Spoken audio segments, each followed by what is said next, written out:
मध्य प्रदेश में इस होली पर्व के दौरान आमजन को यात्री बसों की संभावित हड़ताल के कारण भारी परेशानी हो सकती है। दरअसल 2 मार्च से निजी बसों के पहिए थम सकते हैं। नई मोटर व्हीकल नीति के विरोध में प्रदेश भर के बस ऑपरेटरों ने सरकार को अल्टीमेटम दे दिया है। यदि उनकी मांगे नहीं मानी गई तो 2 मार्च से स्वेच्छा से बस संचालन बंद कर दिया जाएगा। मध्य प्रदेश निजी बस ऑपरेटर्स एसोसिएशन ने 22 फरवरी 2026 को सागर में हुई बैठक के बाद बड़ा फैसला लिया है। एसोसिएशन ने सरकार को पत्र लिखकर चेतावनी दी है कि स्टेज कैरिज बसों के संचालन के बाद लागू की जा रही नई दमनकारी नीति को तत्काल वापस लिया जाए। पत्र में बताया गया है कि 24 दिसंबर 2025 को प्रकाशित संशोधित नियम और 29 जनवरी 2026 को किए गए संशोधन बस मालिकों के हित में नहीं है।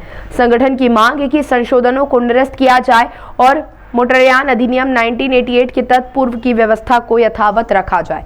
एसोसिएशन ने स्पष्ट कहा है कि कई बार सक्षम अधिकारियों से निवेदन करने के बावजूद कोई समाधान नहीं निकला। ऐसे में यदि मांगे नहीं मानी गई तो 2 मार्च से प्रदेश भर में बस संचालन बंद रहेगा। अभी 2 दिन पूर्व हम लोगों की सागर में पूरे मध्य प्रदेश बस एसोसिएशन की मीटिंग हुई थी। उसके अंतर्गत ये फैसला करा गया था कि जो 24/12/2025 को एक गजट नोटिफिकेशन शासन ने निकाला है, जिसके अंतर्गत उन्होंने कुछ धाराएं विलोपित करके नई धारा जोड़ी है, जिसके अंतर्गत हमारे द्वारा चलाए जाए परमिट को हमसे जब्त करके शासन अपने पास रखेगी और उन्हीं को किसी एजेंसी के मार्फत वापस हमें को ही किराए पे चलाने के लिए दिया जाएगा, जिसका कि हमने विरोध करा था। शासन से 3-4 बार चर्चा हुई है, लेकिन अभी तक कोई निर्णय नहीं निकला है। तो इस बार हम लोगों ने उस सागर की मीटिंग में तय करा था कि यदि 2 तारीख तक इसके ऊपर उचित हल नहीं निकलता है तो 2 तारीख से हम लोग अनिश्चितकालीन हड़ताल पे जाएंगे। उस संदर्भ पे आज हम माननीय कलेक्टर साहब से मिलने और उनको ज्ञापन देने हेतु आए थे।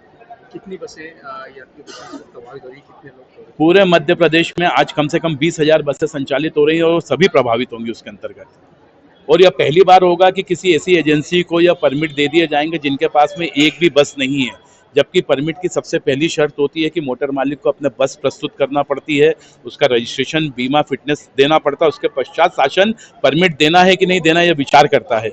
लेकिन जो नई नीति के अंतर्गत ये है कि किसी एक ऐसी एजेंसी को दे देंगे जिसके पास में एक भी बस नहीं है और हम लोगों को फिर उस वापस कॉल करके परमिट दिए जाएंगे और हमसे रॉयल्टी के तौर पे 3-4 रुपए प्रति किलोमीटर के हिसाब से शुल्क लिया जाएगा, जो कि पूर्ण रूप से अनुचित है। इसका किराया सीधे वृद्धि करेंगे तो जनता के ऊपर भी इसका प्रभाव पड़ेगा। शासन ने जो अभी हमको कहा था कि जो 1 रुपये 25 पैसे आपका किराया चल रहा है हम उसको 1.75 कर देंगे और उसके अंदर से हम हमारा खर्चा निकालेंगे। तो जो 1.75 रुपये प्रति किलोमीटर का जो खर्चा निकलेगा वो यात्रियों की जेब से निकलेगा, तो आम जनता पे इसके ऊपर कितना भार पड़ेगा।